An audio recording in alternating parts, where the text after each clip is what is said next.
We shouldn't be doing this. Naomi's hands trembled against the silk of his tie. Through the window, 300 wedding guests waited in the garden below. Jinwoo's hand covered hers, stopping her movement. I know, he whispered. But I can't marry her without telling you the truth. Don't. The word came out as a plea. Whatever you're about to say, don't. I love you. The world stopped. I've loved you for 2 years. Every morning, every night, every moment in between. His thumb brushed away a tear she hadn't realized had fallen. And marrying her while feeling this way is killing me. Her voice cracked. Why now? Why tell me this now? Because in 20 minutes, I'm going to stand at that altar and lie. And I needed you to know that every vow I speak will be meant for you. The confession she'd buried for 2 years broke free. I love you too. His forehead dropped to hers. Both of them were crying.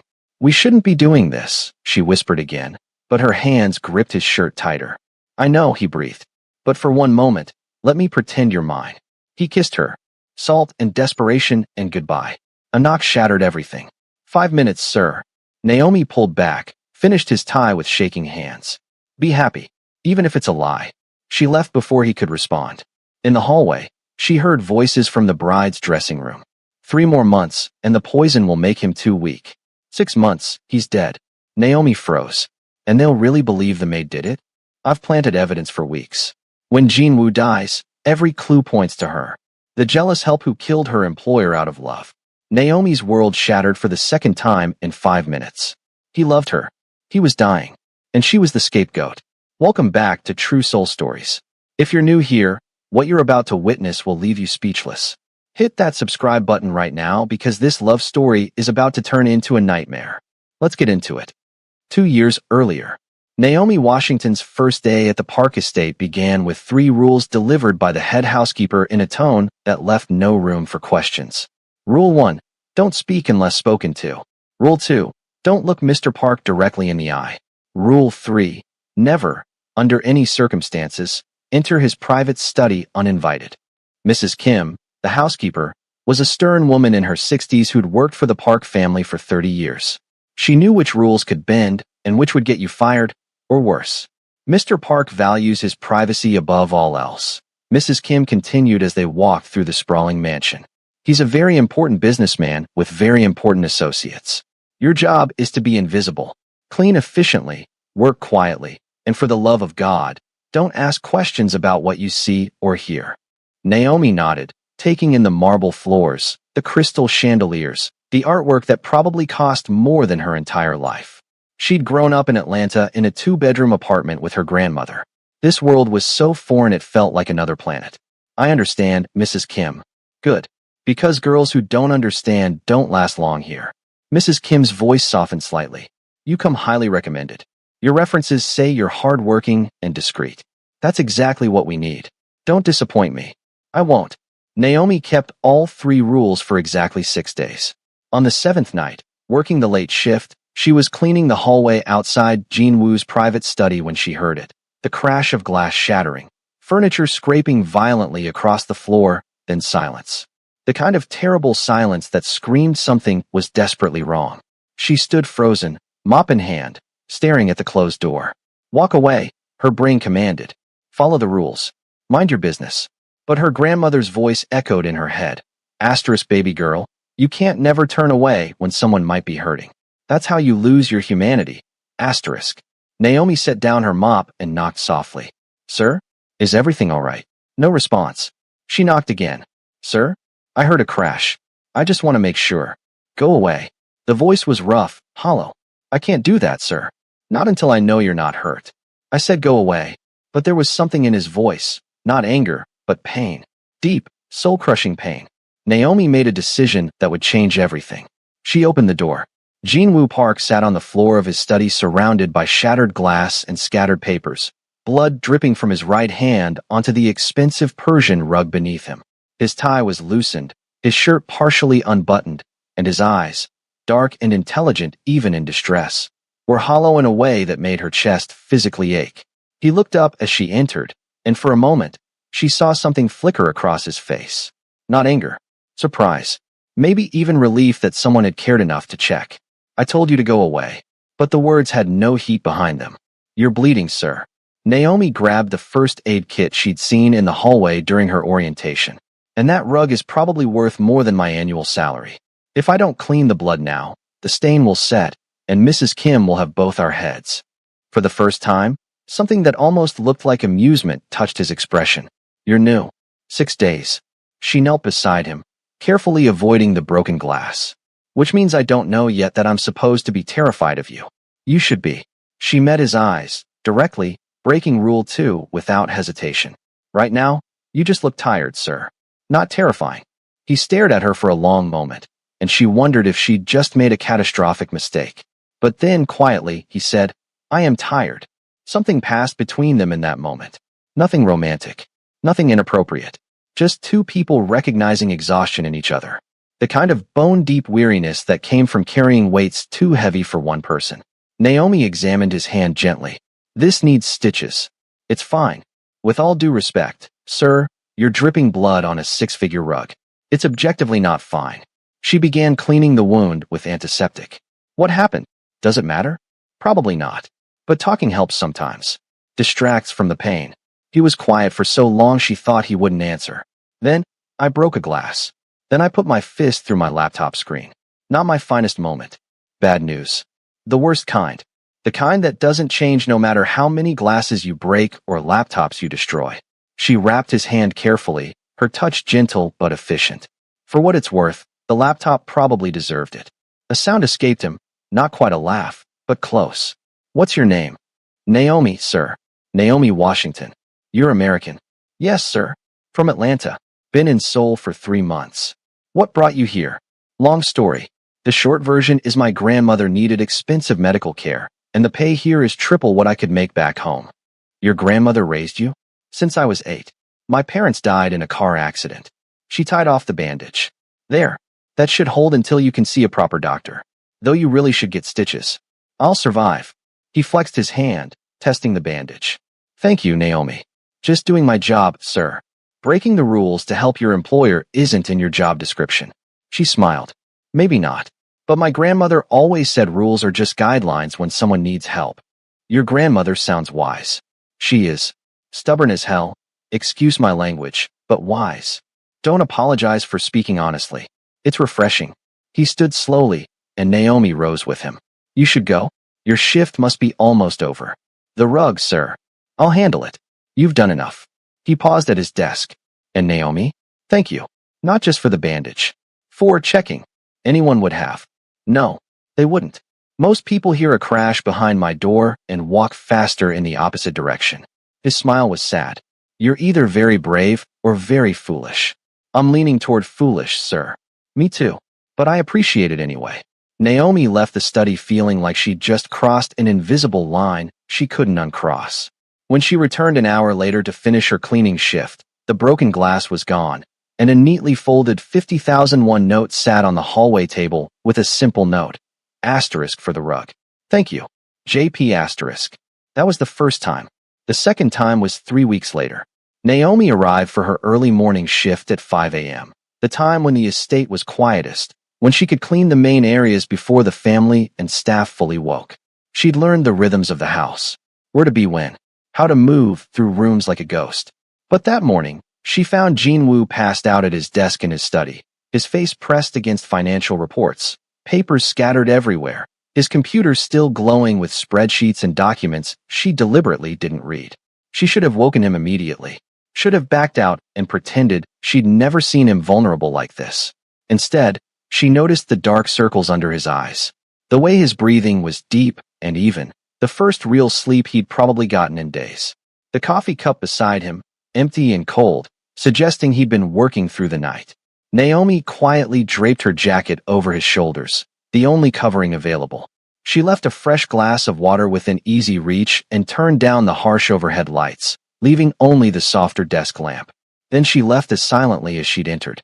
When she returned 2 hours later to clean the study during her regular shift, the door was open.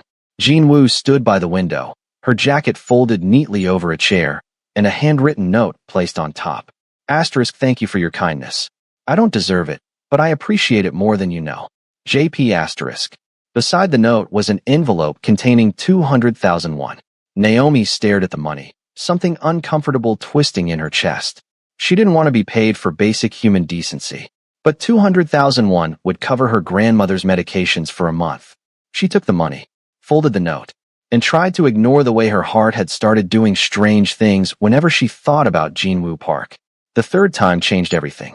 It was 2 months into her employment, during one of the Park family's legendary parties.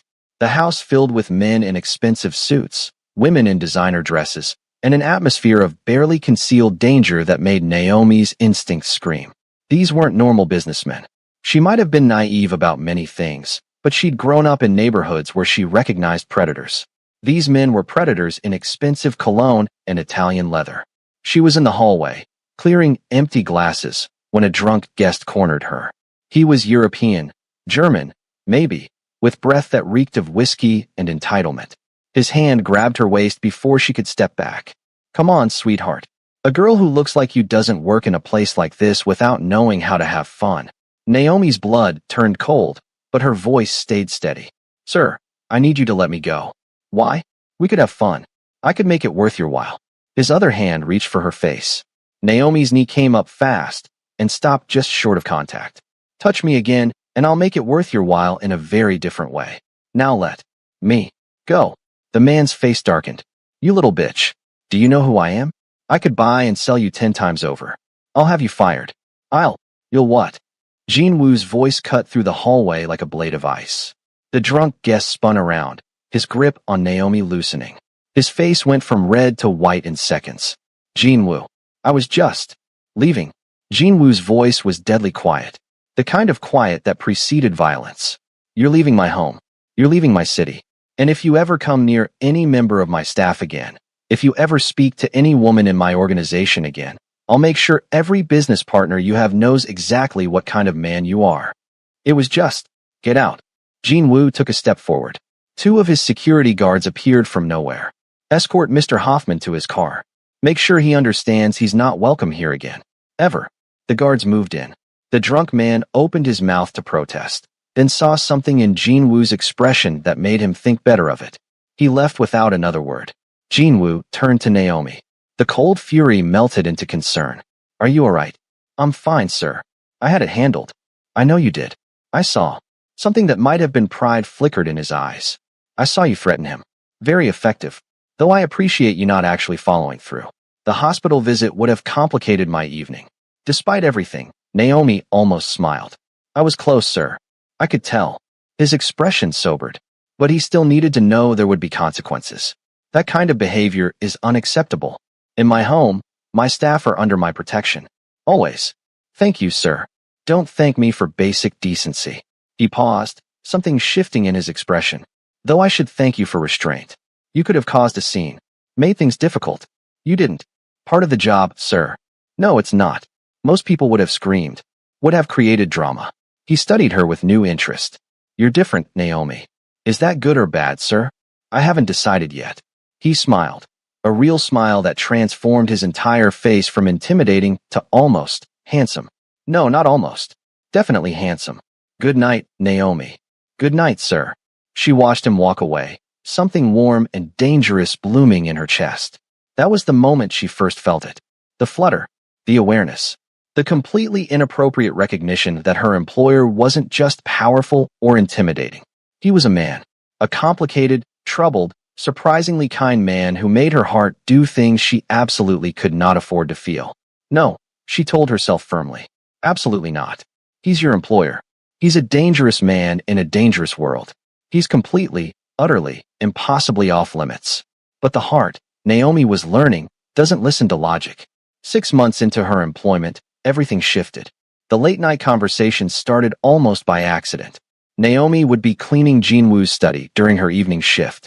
He'd be working on contracts, spreadsheets, documents written in Korean that she deliberately didn't translate even though she was slowly learning the language. At first, they'd exchange simple pleasantries. "Good evening, sir." "Good evening, Naomi." But gradually, the conversations grew. He'd ask about her day. She'd ask about his work. Carefully, never crossing the line into anything too specific. He'd make dry observations about his business associates. She'd share funny stories about the other staff members. One night, 3 months before the wedding she didn't know was coming, He set down his pen and asked, "Do you miss Atlanta?" "Sometimes. I miss my grandmother. Miss sweet tea and good barbecue. Miss understanding every conversation happening around me." She smiled. "But Seoul is growing on me." "What do you like about it?" "The energy. The way old and new exist side by side. The food, though I still can't handle the really spicy stuff. The people mostly. Once you get past the initial reserve, there's real warmth here." "You sound like you're planning to stay." "Maybe. If I can save enough to bring my grandmother here. She's always wanted to travel." Naomi paused. "What about you, sir? Have you always lived in Seoul?" "Born and raised. Educated partially in the States, Harvard Business School, but always came back. This city is in my blood." "Do you love it? Or is it more complicated than that?" He looked at her with surprise. "That's perceptive. It's both. I love Seoul, but I also feel trapped by it. By family expectations. By the business. By 1,000 obligations I never chose but can't escape." "That sounds exhausting." "It is." He leaned back in his chair, and for a moment, he looked young. Vulnerable. "Can I tell you something?" "Of course, sir. I wanted to be an architect." He pulled out a leather portfolio from his desk drawer. "I spent my entire childhood drawing buildings, dreaming of creating structures that would outlast me. Something beautiful instead of this." He gestured vaguely at the contracts on his desk. "The family business." Naomi moved closer, looking at the sketches he'd pulled out. They were beautiful, detailed drawings of towers and bridges, buildings that seemed to defy gravity, structures that were equal parts art and engineering. "These are incredible, sir. Why didn't you pursue it?" "My father died when I was 23. The family business needed a leader. I was the oldest son. There was no one else." He traced the lines of one drawing, a tower that seemed to reach toward the clouds. "Architecture became a hobby. The family business became my life." "What is the family business exactly?" She knew she was pushing boundaries, but something in his tone made her think he wanted to talk. He looked at her for a long moment. "Nothing you want to know the details about." "Because it's dangerous?" "Because knowledge is dangerous. The less you know, the safer you are." "That's not really an answer, sir." "It's the only answer I can give you." His voice was gentle but firm. "But I appreciate that you ask direct questions. Most people are too afraid to ask me anything." "Should I be afraid?" "Probably. Most people are." He smiled without humor. "Does that bother you?" "Honestly, I don't know. My grandmother always said you can't judge a man by his reputation. You judge him by how he treats people when no one's watching." She met his eyes. "You've been nothing but kind to me, sir. So either you're a really good actor, or there's more to you than the rumors suggest. What if I'm both? Then I guess that makes you human." She picked up her cleaning supplies. "Complex. Contradictory. Just like the rest of us." He laughed, a real laugh that seemed to surprise both of them. "You're wasted as a maid, Naomi. You should be in philosophy or psychology." "Can't pay my grandmother's medical bills with philosophy, sir." "True. But still, you have a gift for seeing people clearly." "So do you, sir. You just hide it better." They fell into a comfortable silence, and Naomi realized with a start that she'd been in his study for over an hour. She'd stopped cleaning 20 minutes ago. They'd just been talking. Like normal people. Like friends. That scared her more than any of the dangers surrounding the Park family. Because somewhere along the way, Jinwoo Park had stopped being her intimidating employer and had started becoming something more dangerous. Someone she looked forward to seeing. Someone whose smile made her day better. Someone she thought about when she should have been thinking about anything else. She was developing feelings. Real feelings. For a man who was completely, utterly, impossibly off limits. The late-night conversations continued. Once a week, then twice, then almost every night Naomi worked. They talked about everything. Books. He loved American literature. She was discovering Korean authors. Music. He was surprisingly into jazz. She loved R&B and old soul. Childhood dreams that had died when reality demanded different paths.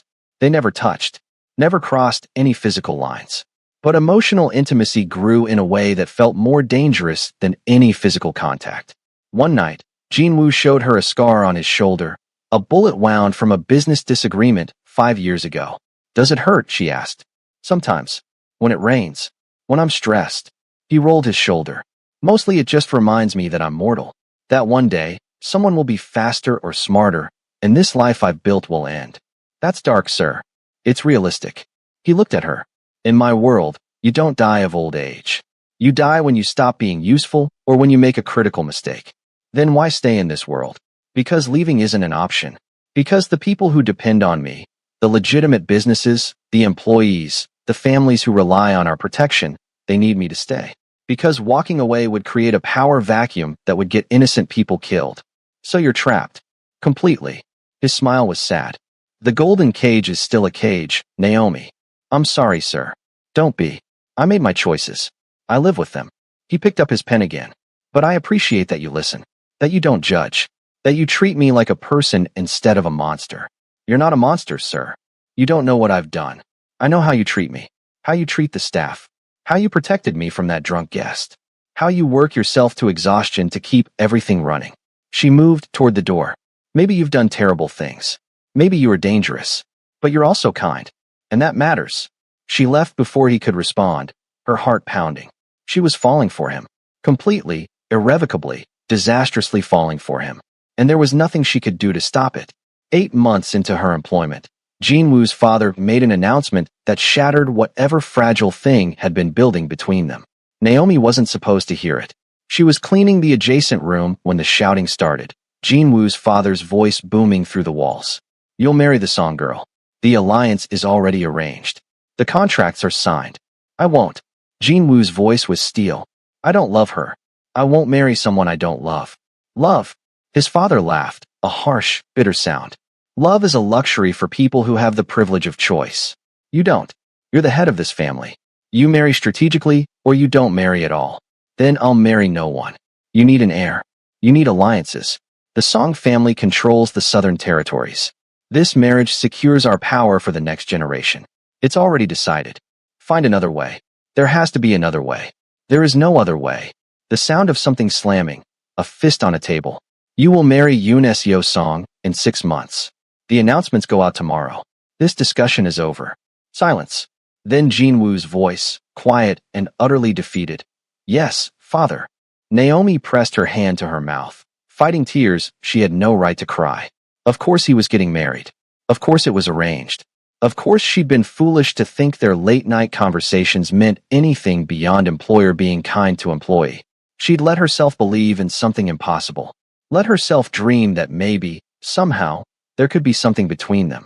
But reality had just crashed down like a hammer. Jinwoo Park was getting married to someone appropriate.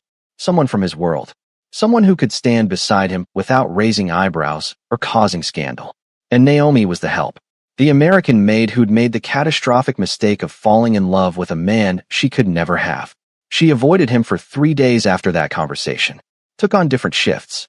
Cleaned different areas. Made sure their paths never crossed. On the 4th day, Jinwoo found her in the garden. You've been avoiding me.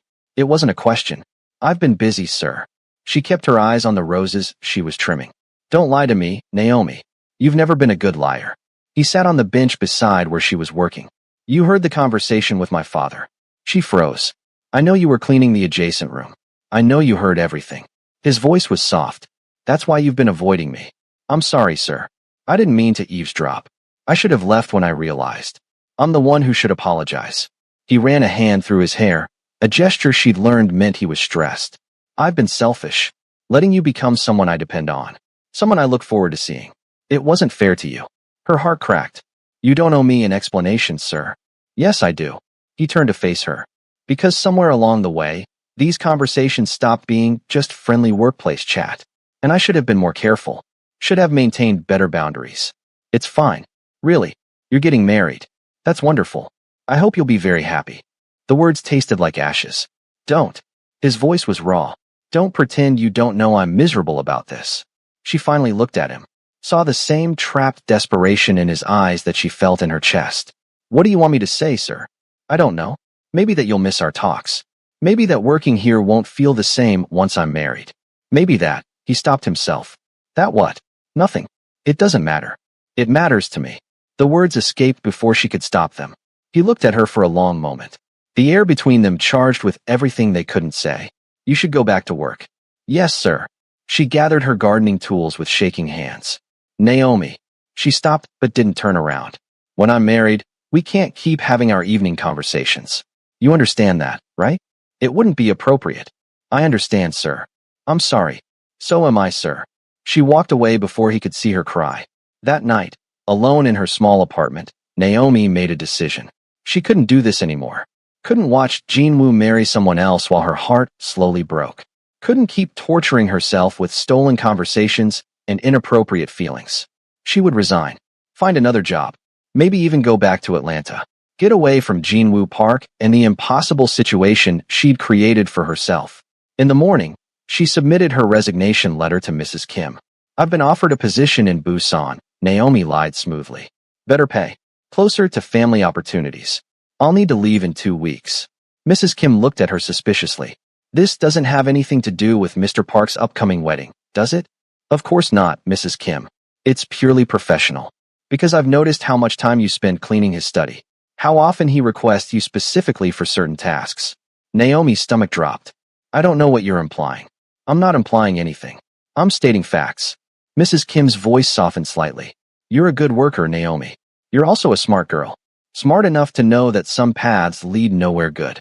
I'm going to accept your resignation without questions. And I'm going to hope you're making this decision for the right reasons. I am, Mrs. Kim. I promise. Good. Your last day will be 1 week before the wedding. I'll have your final payment and references ready. 1 week before the wedding. Naomi could survive 1 more week. Then she'd leave. Start over. Forget Jinwoo Park and his kind eyes and his late-night conversations and the way he made her feel like maybe she mattered. She could do this. She had to. But 3 days before her planned last shift, Jinwoo appeared at her apartment. She'd never given him her address, but of course he knew it. He knew everything about everyone in his employ. You're leaving. Again, not a question. Yes, sir. Because of me. She couldn't deny it. Because I can't stay. I understand. He stepped into her small apartment, looking painfully out of place among her second-hand furniture and cramped space. I don't want to, but I understand. Jinwoo, she caught herself. Sir, I'm sorry. That was inappropriate. Don't apologize. He moved closer. Do you want to know the truth? The real truth. I don't think. These past 2 years have been the happiest of my life. The words tumbled out like he'd been holding them back forever. Even knowing it was temporary. Even knowing it couldn't lead anywhere. You've been the only real thing in my world. The only person who sees me as Jinwoo instead of the Park family heir. Tears spilled down her cheeks. Please don't make this harder than it already is. I'm not trying to. I just need you to know. He cupped her face gently, his thumb wiping away her tears. When I'm standing at that altar next week, saying vows to someone I don't love, I'll be thinking of you. I'll be remembering every late-night conversation. Every smile. Every moment you made me feel like maybe I wasn't as lost as I thought. You have to stop talking. Her voice broke. Please. I can't. I love you. The confession hung in the air like a bomb. I know I have no right to say it. I know it changes nothing. I know I'm about to marry someone else and spend the rest of my life pretending I don't wish it was you. But I needed you to hear it. Just once. I love you, Naomi. Her world tilted. You can't say that. You're getting married in a week. I know. And I'll go through with it. I'll honor my commitments. I'll do what's expected of me. I'll marry Eunicio and pretend I'm happy and build the dynasty my father wants. He leaned his forehead against hers. But my heart will always belong to you. Even if you're in Busan. Even if I never see you again. You'll always be the one that mattered. I love you too. The confession broke free like a dam bursting. I've loved you for so long, I don't remember when it started. I love how you sketch buildings when you think no one's watching. I love how you take your coffee black, but always ask for cream so you can give it to the other staff members who prefer it. I love how you remember everyone's names and their families and their problems. I love you, and leaving is killing me, but staying would kill me faster. I know. He pulled her into his arms, and she let herself melt against him for just 1 moment. Let herself pretend this could be real. I'm sorry. I'm so sorry I couldn't be brave enough to choose you over duty. It's not your fault. You're trapped. That's no excuse. I could have fought harder. Could have found another way. He pulled back to look at her. But I was afraid. Afraid of my father. Afraid of starting a war between families. Afraid of what choosing love over power would cost. I was a coward. You're not a coward. You're just. Don't make excuses for me. I'm choosing the easy path. The expected path. And you're the one paying the price. They stood there in her small apartment, holding each other, both crying, both knowing this was goodbye. When he finally left, Naomi collapsed on her floor and cried until she had nothing left. The next day, everything changed again. Mrs. Kim called her. There's been a complication. Mr. Park has requested that you work the wedding. He says it's important to have familiar, trusted staff handling the ceremony. No, absolutely not. I can't. Triple pay, plus a bonus that would cover 6 months of your grandmother's medical expenses. Naomi's breath caught. 6 months. That was 6 months of dialysis, medications, treatments. That was 6 months of her grandmother's life. Why? Her voice was barely a whisper. Why would he ask this of me? I don't know. I didn't ask. I'm just passing along the message. Mrs. Kim paused. It's your choice, Naomi. But that kind of money, it's life-changing. It was also torture. Watching the man she loved marry someone else. Serving champagne and smiling professionally while her heart bled out. But her grandmother's face appeared in her mind. Sweet, strong, stubborn Grandma Rose who'd raised her after her parents died. Who'd worked 2 jobs to keep Naomi in school. Who'd never complained about her own health problems because she didn't want to be a burden. Naomi could survive one more day. One more impossibly painful day. For her grandmother. I'll do it, she heard herself say. Good. Report at dawn on the wedding day. The line went dead. Naomi stared at her phone, wondering what she'd just agreed to. And wondering why Jean Wu would put them both through this fresh hell. The wedding day arrived with cruel, perfect sunshine. Naomi reported to the estate at 5 a.m., dressed in her staff uniform, her heart a dead weight in her chest. The transformation was already underway. Thousands of white roses, crystal decorations, a ceremony space that looked like something from a fairy tale. A fairy tale that belonged to someone else. She worked on autopilot, arranging place settings, directing other staff members, checking ice sculptures and champagne towers, keeping her hands busy so her mind wouldn't have time to break. The guests started arriving around 10 a.m.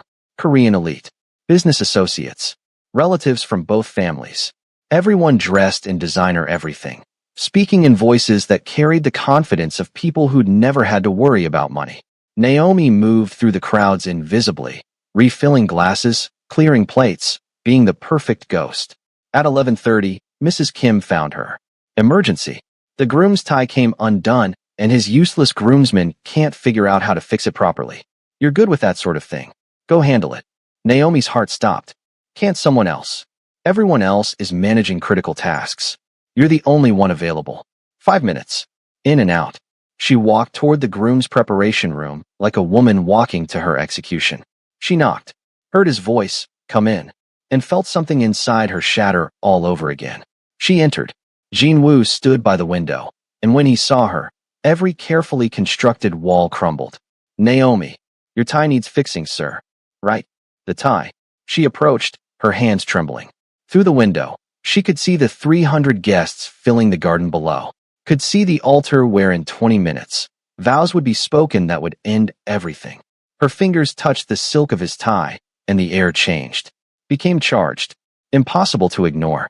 We shouldn't be doing this, she whispered. His hand covered hers on his collar. I know, but I can't marry her without telling you the truth. Don't. Please don't. I love you. And then the world exploded. The confession. The kiss. The desperate, impossible, beautiful moment where they finally admitted everything.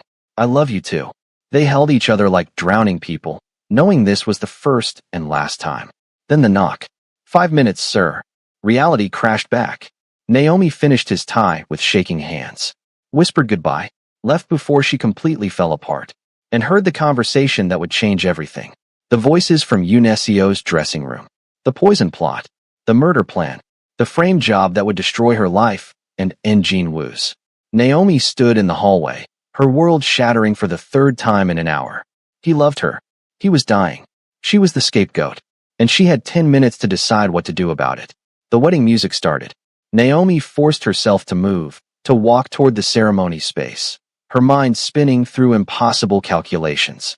If she told Jean Wu, would he believe her? Would he cancel the wedding? Would it start a war? If she stayed silent, would she watch him die over 6 months? Would she go to prison for his murder? Her grandmother's face filled her mind. Sweet Grandma rose in her hospital bed in Atlanta, depending on Naomi to send money for treatments. But Jean Wu's face countered it. Jean Wu saying, I love you, with his whole heart. Jean Wu who'd protected her, respected her, made her feel seen. The guests were all seated now. The bridesmaids lined up. The music swelled. Naomi took her position in the back of the ceremony space with the other staff members, her heart hammering. She could see Jean Wu at the altar, Could see the resignation on his face. The defeat. He was going through with it. Was going to marry his killer. Was going to die because duty mattered more than survival. Unless she stopped it. The processional music changed. Eunicio appeared at the entrance in her wedding dress, stunning and deadly, smiling like a queen claiming her throne. She walked down the aisle with perfect grace. Every step brought her closer to Jinwoo. Every step sealed his fate. Naomi's hands clenched into fists. Her grandmother's voice, "Baby girl, regret is heavier than fear." Her mother's voice, asterisk, "Promise me you'll protect your grandmother. She's all you have left, asterisk." Eunicio reached the altar, took Jinwoo's hands. The officiant began, "Dearly beloved, we are gathered here today to witness the union of Jinwoo Park and Eunicio Song in holy matrimony. Marriage is a sacred bond, built on trust, love, and commitment. Trust, love, commitment, none of which existed in this arrangement. If anyone has reason why these two should not be wed, speak now or forever hold your peace." The words hung in the air like a loaded gun. This was it, her only chance. Speak or stay silent. Save him or save herself. Choose love or choose safety. The silence stretched. 1 second. 2. 3. Naomi's lips parted. Her hands trembled. Jinwoo's eyes swept the crowd, and for one moment, his gaze found hers in the back of the room. She saw the question there. The desperate hope. The silent plea for someone to save him. And he saw her terror. Her conflict. Her love. His brow furrowed. "What's wrong?" She shook her head, tears streaming. Asterisk, "I can't. I'm sorry. I can't." Asterisk. The officiant cleared his throat. "Very well. Eunicio Song, do you take this man to be your lawfully wedded husband, to have and to hold, in sickness and in health, for richer or poorer, till death do you part?" "I do." Eunicio's voice was crystal clear. "Till death do you part." 6 months. The officiant turned to Jinwoo. "And do you, Jinwoo Park, take this woman to be your lawfully wedded wife, to have and to hold, in sickness and in health, for richer or poorer, till death do you part?" Jinwoo opened his mouth, closed it. His eyes were still on Naomi. She was shaking now, her whole body trembling with the decision. "Sir," the officiant prompted, "do you take this woman to be your wife?" The entire room held its breath. Eunicio squeezed his hand, her smile confident. Naomi closed her eyes, made her choice, opened her mouth. Now listen carefully. If you want to know what Naomi decides, if you want to know if she saves Jinwoo or stays silent, if you want to know what happens when everything explodes, you need to do 3 things right now. 1. Smash that subscribe button because part 2 is going to be insane and you do not want to miss it. 2. Drop a comment below telling me, save him if you think she should speak up, or stay silent if you think she should protect her grandmother. I want to see where you stand. 3. Hit that like button to show me you're invested in this story. This is True Soul Stories, and what you just watched, that was mercy. What comes next is war. Comment part 2 below if you can handle what's coming. Because Naomi just made a choice, and nothing will ever be the same.